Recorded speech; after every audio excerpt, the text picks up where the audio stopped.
So I didn't give anyone any warning that I was going to do a Facebook Live today mainly because I'm super nervous. And I also have been fighting daylight time savings or whatever you call it. I don't know if anyone else is struggling to get their little one down, but my daughter is still struggling and fighting, and mainly fighting with teddy bears right now in her crib, but I think she's going to go down soon, hopefully. So I am here with my green tea, and I'm going to introduce myself. And it's okay if you interact or if you don't interact. And oh my gosh, it's so sweet. Someone's talking. Congratulations. Oh, Facebook is talking to me. Oh my gosh, it's so sad. All right, so what I'm going to do is first introduce myself, and then I'm going to talk about what we're doing here and what I'm going to do each week to encourage people, because I feel like if there's one mom out there that needs encouragement, even as nervous as I am to put myself out there and share my heart, and I just feel like, God wants me to encourage at least one mom out there. So that's what I'm here to do. So these are my nifty cards, real mom moment. If you can't tell, I didn't have much time to make them super fancy. But so I'm a mom of one. My name's Andrea Huerta. I do speak Spanish, but I'm not Hispanic, so I break every stereotype out there. I'm a northern girl, but I'm living in the South. And first of all, I'm a wife and mom, but then I'm also a remote account manager for a marketing firm in Greenville. I work remote for a PR firm in New York. I'm a piano teacher. I co-lead the Greenville Bloggers Union, and I am an author, which this is coming out soon, but I have a new book that's coming out called Get Cash, Not a Career. And I blog at businessandbabies.co. So those are the things that I do, but that's just like words on paper, right? That's not who I am necessarily. What we're doing here, and the reason why I felt like it was really important to do Facebook Live and talk to you guys each week, is because there are so many awesome resources out there, right? For showing moms how to balance what they want to do extra for themselves and then what they want to do for their families. And there's so much pressure on us as moms. And we're trying to find time for, the you that wants to grow and learn and have tea and, take a bath and have adult time. And then there's the mom that is constantly giving up you for them. So how do you balance those two? But there's so many great resources out there that have helped me. So I have no desire to compete. So what am I doing? I want to contribute uniquely. So what we'll be doing here is practical day-to-day type balancing. We'll just talk about how we're doing and the week-to-week balancing of everything on our plates, but I'm also going to practically walk you through some of the hilarious and terrible and great things that I have done to make money from home. Starting with today, I'm going to walk you through from start to finish thanks Emily, how I have taught piano from home with no previous experience. I will show you, and even if you want to do teaching piano lessons for your own kids, my mom just joined, and she's the one that taught me how to play, and it's mostly why I enjoyed it and decided to try it as a business idea. But this is hopefully your virtual BFF. I've actually got a picture of my BFF here just because to give me some strength and feel like I'm talking to her. And this is that play group that maybe you can't find or you don't have time for. This is that time after your kids go to bed, that time for you, to feed you and the mom that wants to learn more. So practical, personal, encouraging. I will warn you, if you're not faith-based, that I just can't seem to separate my faith from who I am. I'll probably talk about God. I'll share things that I'm learning and books that I'm reading that's super encouraging. And I'm not ashamed of it. There's no one standing over my shoulder in corporate world anymore saying I can't do those things. So that kind of encouragement is kind of something that you should expect here. Okay, so real mom moments. This is my other fancy card if you can't see that. It's probably backwards for you. But real mom moments in my mind are not how I thought my mom life should be, but here we are. This is what's happening. Every time, I kind of want to hear your real mom moments because I know I'm not alone, and I feel like we don't talk about it enough. But like Instagram, my husband does not follow me around with the camera, okay? I feel like a lot of moms on Instagram, I'm like, man, their husbands must. But like, we'll go on a date night and I'll be like, honey, do you think you should take a picture of me? Or like, the sun is falling perfectly and it's Sunday and we're dressed in our best. And I'm like, do you think that you could take a picture of Abe and I? And he's great, he does it, but it's not like he's following me around like I feel like a lot of Instagram moms have. But I could be wrong. They probably just have awesome photographers. Every time I try to sing You Are My Sunshine, my daughter says no. She does not like the song. And it's really sad because it'll be this really sentimental moment and I'll be like, you are my sunshine. And no, that's like her favorite word right now. No. I have so many more, but I feel like I am always trying to shed more weight, like 10 more pounds, just 10 more pounds all my life. And I eat more macaroni than my daughter, most likely. I feel like if I have a day where I don't make macaroni, it is a victorious day. It's a good day. My daughter is possessive of me. Like if my husband and I try to kiss, she pushes us away. And like if we go to a little play group and some little kid puts his sweet chubby hand on my knee, it's like picks the sweet little hand off my knee. It's like, this is a problem. But I mean, it's kind of a cute problem and it kind of makes me feel a little good right now, but we probably have to deal with that at some point. So those are just some of my real mom moments. My floors always need mopping. Like, I'm just sharing this with you because even though I like to do a lot of these different extra things, there are, like, I'm definitely a very, very average mom. I try to take a shower every day, but like, I'm not perfect. And I just am loving doing some things extra in addition to being a mom.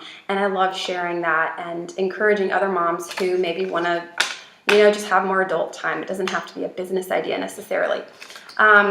So the next card, which is super messy, is, just asking how you're doing, because I really do want to, I know I've seen a lot of faces join that I know personally, and I want to know how you guys are doing, because I feel like we don't have enough time to connect and always go to a play group or a book club. And I do a lot of those with you guys, but I want a safe space where you can just tell me how your week is really going.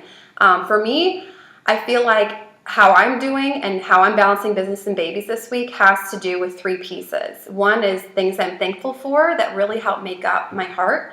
And the second is the way I'm balancing my schedule and trying to keep family as a priority, because being a wife and mom are always first for me.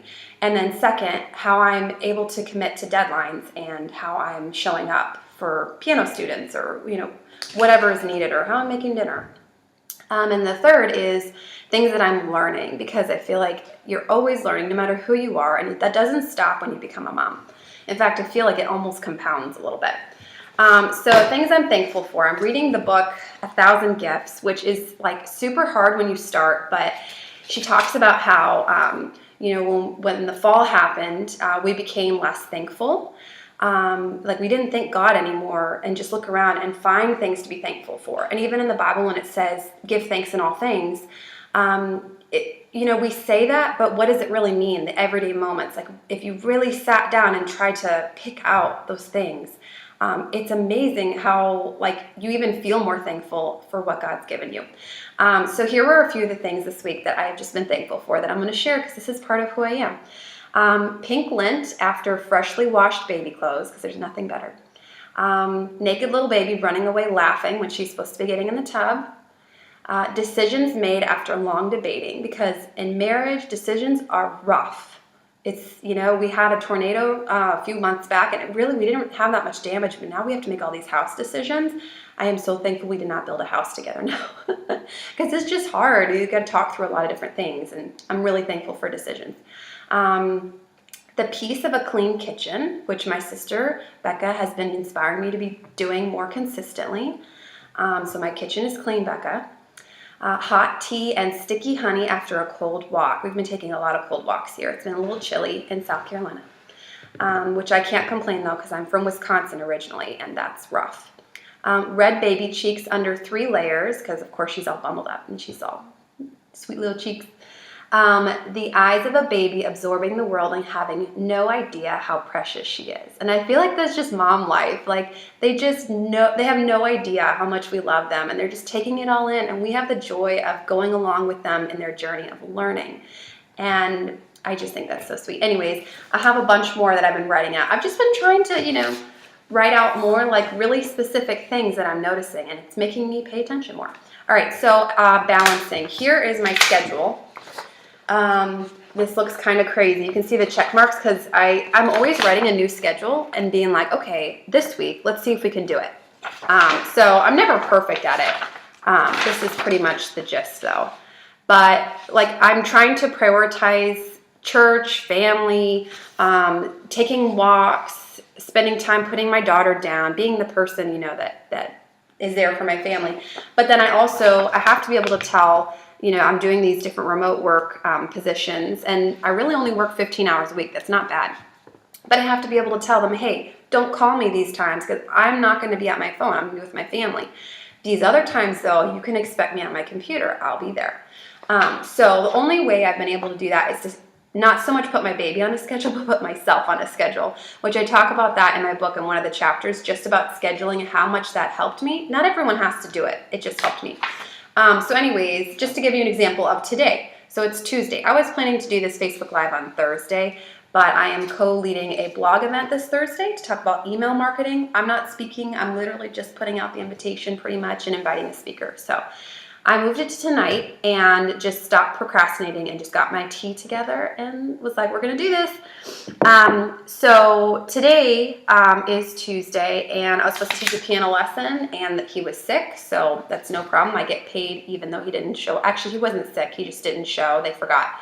But I get paid even if they forget, so that's awesome. So there's $15 with doing nothing. And then this morning, I took my daughter for her flu booster, so we went to the doctor's appointment. We went to a library music play group, which is always fun. I meet so many moms there. And I didn't work all morning, so this is, you know, this is flexible work. It's not like you're killing yourself to work all the time. Like, it's very flexible. So, and then this afternoon, I made everyone lunch, which actually was breakfast for lunch. I love doing that. And so we had pancakes and eggs and stuff, and my husband works night shift. He works swing shift so that he can watch Ava in the afternoon while I work. So he's a total doll. I only do that to him 2 days a week though, so we get all these afternoons together as a family, which is great. So I worked this afternoon from about 1 to 4:30, got a bunch of stuff out, and from there I took a walk with my daughter, fed her, spent some time with her, and put her down. So that was just a typical day for me. It really wasn't overwhelmed by work, but when I am working, I'm working. And that goes to that last thing, is what you're learning. I was actually watching a show from the Mompreneur, actually listening to one of her podcasts. She's on iTunes now. The Mompreneur Show, is her name. And she was interviewing the author of the book Trigger, which talks about things that make moms angry and which causes them to snap at their kids. Like, you know, I was like, oh gosh, yeah, what's that like final straw that makes me snap? And I was thinking about it, and it really is when I try to multitask. And that's terrible, because as women, we are awesome multitaskers, but it's actually shown that women can move really quickly between things, and their minds don't just think in blocks like guys do. But if we try to do 3 tasks simultaneously, it's a lot easier to get frustrated, because if you're trying to, you know, cook dinner and the baby's whining, you're going to be frustrated. And what that author was saying, you know, in her studies of the scriptures and talking to a lot of women and then writing books with co-authors, is that when you are when your baby's whining and you're doing something else, they need you, and they need you either probably to correct them, discipline them, or they need you to spend time with them. And so if I am trying to work while my daughter's right with me, I really, really struggle. So I've learned that because I want to be solely with her when I'm with her. So I've learned that I need to essentially make sure I have childcare set up, or make sure I'm working after she goes to bed, something like that, in order to get work done so that I can be with her when I'm with her. So those are just things that I'm learning. I hope that's helpful, maybe. That's just like the practical stuff. So latest mom biz crush. I only got 2 cards after that, promise. Latest mom biz crush would be the Adorned Fox. I believe on Facebook it's at the Adorned Fox, and same thing on Instagram. She is a South Carolina small business that sells basically anything hand lettering. We're talking adorable mugs, My favorite is her wood burning, and then she'll sometimes do watercolors over that. So her Instagram feed is my favorite because she does a lot of like short clips looking down, like instead of making food, she's burning wood and drawing these beautiful sunsets and different things. So I love her. I would check her out, especially if you live in South Carolina or you're willing to order online. The reason why I'm calling her out is because she was recently spotlighted for a Greer craft show and was on a show. So I was actually super proud of her for doing that.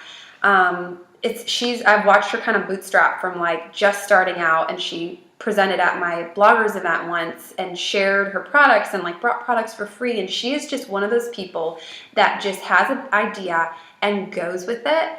And I just think that's super inspiring. She also brought her little baby with her to the presentation, who was a little bit younger than Ava. And I was like, kudos to you, because if I took Ava anywhere, she would be like running away so fast. So I can't really take her to business type stuff, but I thought that was really awesome that she was including her child and making time to be like, hey, I did a good job with this, and I think that you would like it, and just having the guts to do that.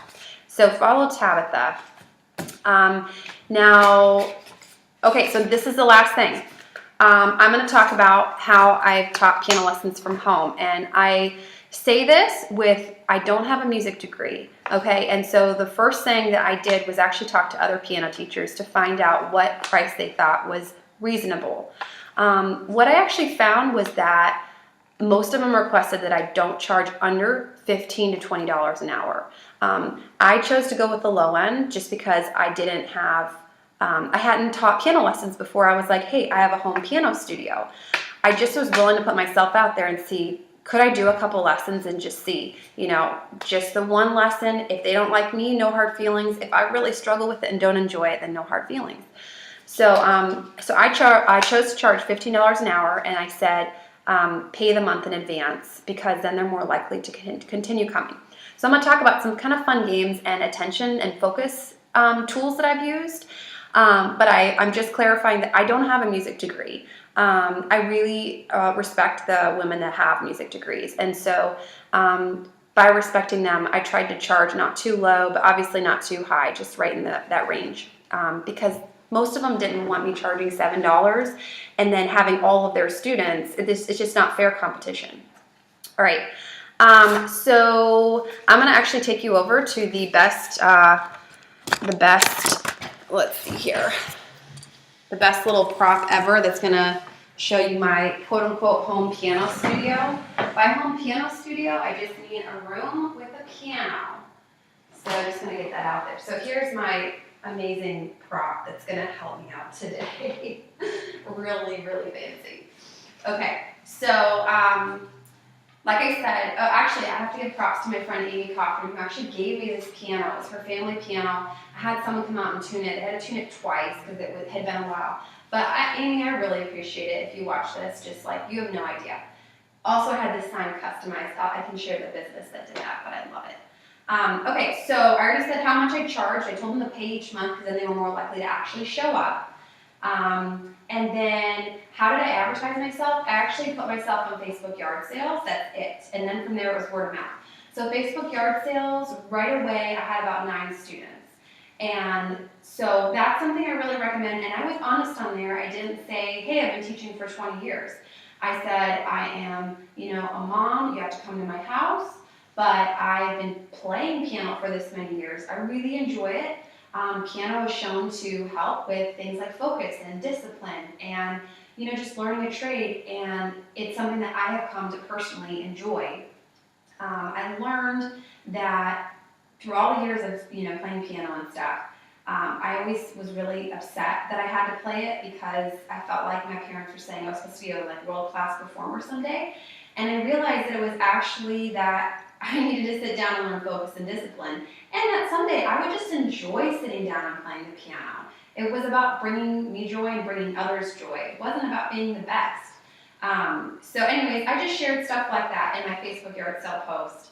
I put it on several different area posts and got a lot of students through that. So actually more than I could handle. I've had to turn some down. So I started a policy, which a lot of piano teachers probably want to do this or have done it, but go ahead and do it if you haven't started this, to have a policy of a 24-hour cancellation notice. So if they just forgot, like my one student today, which was very rare for them, then they still have to pay me for not showing up because I had to set up childcare and I set the time aside for them.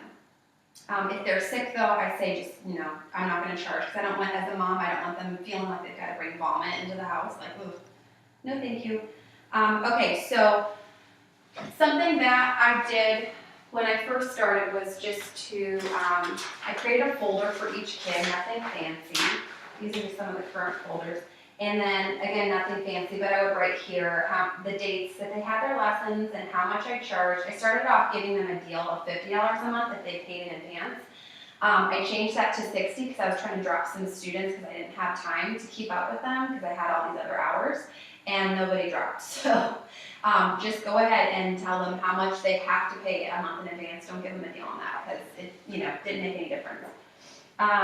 So anyways, that's how I keep track. It's not super fancy, but just how I keep track of when the students have paid. And also when they first have their lesson, a lot of times I'll write down, hey, they have a sibling or they really enjoy this subject, and it helps kind of start that conversation and break the ice when they sit down so they're not so nervous about playing piano. I also made this little practice chart, which I'm happy to share with any piano teachers or any moms who want to teach their kids at home. And thank you, Melissa. I see your comment. So this was just really simple. I just did it in Word, but I just wrote down the piece and then how many times they have to play it a day and then the book. And I'll show you the book in a second. I also put these little boxes. These are the days of the week if you're saying them backwards. And I send them home with little stickers, and I ask them to bring it back, have the mom put it on the fridge, bring it back, and there should be stickers in each box that they practiced. So sometimes I'll offer like a reward if they bring it back, if they're really struggling with practicing. But this also helps the parent know what they're supposed to be working on that week and helps them keep them consistent. Also, this is totally my dad, but I put at the top, practice makes permanent, because he used to always say that. All right, for those of you who don't know, he was a music teacher, so that's part of where I got this from. So, okay, then the book that I used, so this is actually the exact book that my mom taught me on. So it's Bastion primer level. So if you're looking to teach your child, they're young, maybe 5 or 6, you're starting them out pretty young. This book is super, super basic, and it's like $6.95 on Amazon Prime. So super cheap. When students would first start out with me, I charged them like a $10 registration fee that was non-refundable, but I let them I ordered the book with that and I let them keep it. But it was just so that nobody would start coming to me as a piano student and never order their book and never practice. So, but basically it's super basic. I'm gonna show you what I do for like a very first lesson, and then we'll be done here. Thanks, Mom. I see your comment there. But anyways, this is a super basic book that even if you feel a little rusty on piano and you want to teach your child, it really does break it down for you and explain everything really easily. So I feel like I was super nervous to teach until I opened it up and realized how easy it was. Okay, I already told you that. Okay, so I'm going to jump to, there are some attention-getting games that I use, and then I'm going to jump to first lesson, and then I think we'll be done here, unless anyone has any questions. And you can also add questions after the live session, because I know it's kind of late and not everyone's gotten their kids down with the time change and everything. So that is totally fine. And I'm happy to share any of these resources because this is not like a big business idea or anything. If you want to do this or try this, go for it. Okay, so I don't have the painter's tape with me, but one fun thing that you can do is painter's tape on the ground. I actually had this for a while where I did a musical staff on the ground and have students jump into a note that I call out. So they jump into the second line, we're doing treble clef, and they jumped into G. So I might say, what note did you jump into? Or now jump on B.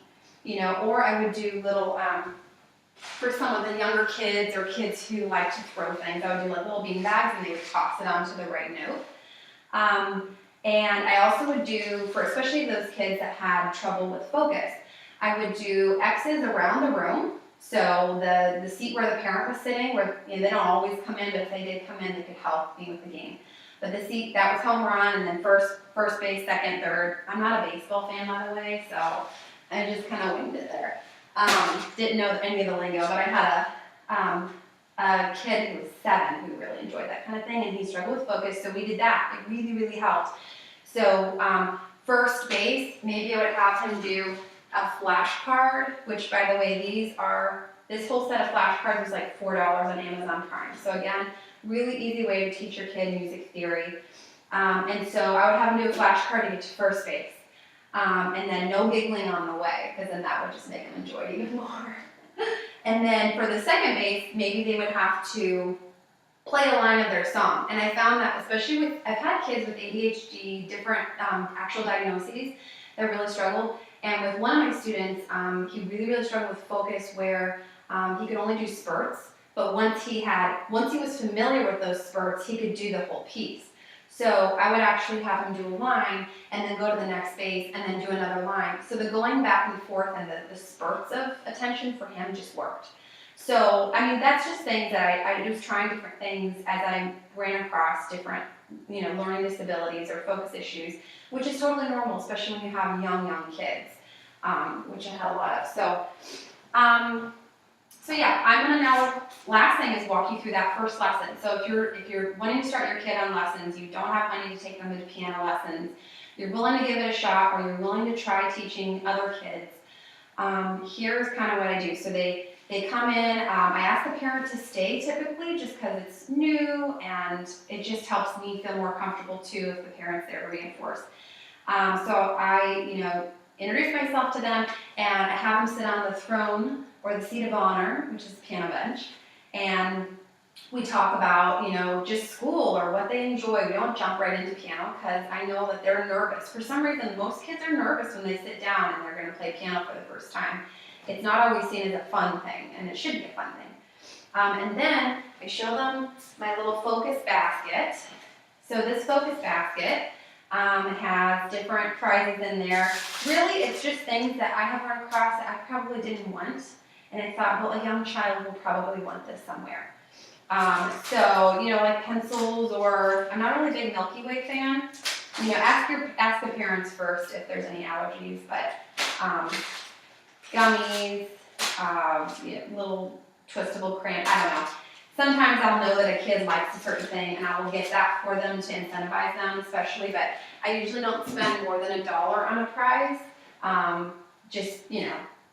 Once I spent a lot more, and I was like, oh my gosh, I just lost 3 lessons. But it was really enjoyable to see them enjoy what they got. Okay, so they're sitting on the seat of honor. They know that if they want a prize from the basket at the end of the lesson, they have to focus, okay? And some tricks for focusing, just immediate tricks for eyeballs click. So if they're looking away, you have them look away, and you say eyeballs, and they look at you and say click. And we practice that a few times, oh, you can do that better. So we play eyeballs to get their focus back without threatening to take away the prize. Sometimes I have one student where we have blinders, like a horse, and we can't look away from the piece. We keep our eyes on the music. Sometimes our hands are in prison. Again, this works best with boys, but our hands are in prison on the keys. And they can't move, they're in prison, they're chained to the keys, so we make fun like that. We start off really basic, and again, some of this I'm telling you is just things that my mom did with me, and it just worked for the kids that I taught. So, we talk about the high keys. Can you play Little Birdie up there? And then down here, can you play Thunder? And when you go high on the keys, does it sound high or low? When they say high, then down here it's low. Which again is really basic, but again, I don't want to jump into something that's difficult and make them feel like I can't do this. I want to leave. We talk about what colors do you see on the keys, black and white. So again, really basic. Then I have them find middle C, and we'll test them on that again at the end of the lesson. And middle C is that white key right below the middle 2 set of black keys. So that's how I explain it to them. And we'll find it again. I'll ask them again at the end of the lesson, and usually they can pick it out if I remind them a couple times before. Then we talk about position at the piano. So I've got these tennis balls, and I have them sit down, and we have our back straight, but our shoulders are relaxed. we're sitting at the piano and we've got these tennis balls underneath because we want to have a flat wrist, but we want to kind of have cranes in our knuckles. And so we do that we practice that by having the tennis balls underneath. So this is all before they really play any notes. It's just getting them adjusted and used to the basics. And so we kind of have fun with that with the tennis balls because it's kind of different. And then we'll come back to that sometimes if they're struggling. We'll, don't worry, you'll get it. It feels awkward at first, but you'll get it. And so I do that, and then our feet are flat. That means no touching pedals. If you can't reach the floor, that's okay, but no crossing legs, they find all sorts of ways to like mangle their bodies on that piano bench. Okay, and then numbers for each finger. So it's gonna be backwards on the screen there. But your thumbs are always 1, and I always say, did you know your numbers? And then did you know that your fingers each have a number? Thumbs are 1, 2, 3, 4, 5, and then we go back and forth and say, okay, where's your 4? Where's your 2? I try not to linger on the 3. And where's your 1? And then once they're used to that, sometimes with the little kids, if they're really struggling a couple lessons in, I'll put numbered stickers on each finger, and that's kind of fun and usually doesn't last very long. I don't like to stick with that because then they're not learning and remembering it. I also don't like to put the names of notes on the keys, at least not for very long, but I've really never done that unless the kid insists or the mom insists, because then they're not memorizing it, they're just always using that as a crutch, and they can't play on another piano unless they have their crutch. So really, once we've done that, we play our first song. And if you have this book, or you order this book, you'll notice that the first song, you're not actually having to know any notes on the piano. It's literally just, I have their left hand 2 and 3 finger, which we already talked about. I have those 2 fingers find 2 black keys, any 2 black keys that are together. And so on the music here, it's written, I don't know if you can see it, but 3, 2, 3, and I'm like, where's your 3 finger? Where's your 2 finger? Where's your 3? And then back and forth. And they don't even realize they're playing a song until the end of it. And then it's like, oh my gosh, you just played your first piano song. And we keep it super basic. We usually don't go any further than that. I've had some students that flew through, maybe because they had a previous piano experience, and we just kept playing until we found challenging pieces. But then I would probably have them do it again, have them find middle C again, and send them home with the practice chart and stickers, and that's what they're going to do that week. Again, I like to have the parent there because they can help reinforce. Sometimes the first week I'll introduce that we have quarter note and half note. Sometimes I will wait until the next lesson. It depends on the kid. But like quarter note, usually that's a difficult part, so that's why I'm mentioning it, is getting them to realize that a quarter note is 1 beat and half note is 2 beats. But those numbers are different than the numbers on their hands. So I like to let them get used to the numbers on their hands, playing that back and forth, and then we'll probably clap the quarter note, clap the half note. So 1, 1, 2, 2, 1, 1, 2, 2. Do that a few times, and then put the rhythm with the notes that they learned. So that's really basic. I'm not sure if there are any questions. I will probably, since I'm just new with this whole Facebook Live thing and I don't want to mess it up, I'll probably look at questions afterwards just to see if there's anything I can help with. But just know I'm going to do this. I'm saying this to you to keep myself accountable, that I'm going to try to do this every week. And I can't guarantee perfection. I cannot. Sometimes I'm probably going to make a total fool of myself, but I feel like to be encouraging, sometimes you have to put yourself out there and be willing to do scary things. So I really appreciate all of you guys, your encouraging comments, and it's been awesome to kind of see the notes that you have sent along the way and just how you've been supportive. I really appreciate it. I hope I'll see you guys next week, and I hope you'll tune into the blog, which hopefully I should write something this week. If not, probably next week. Okay, bye.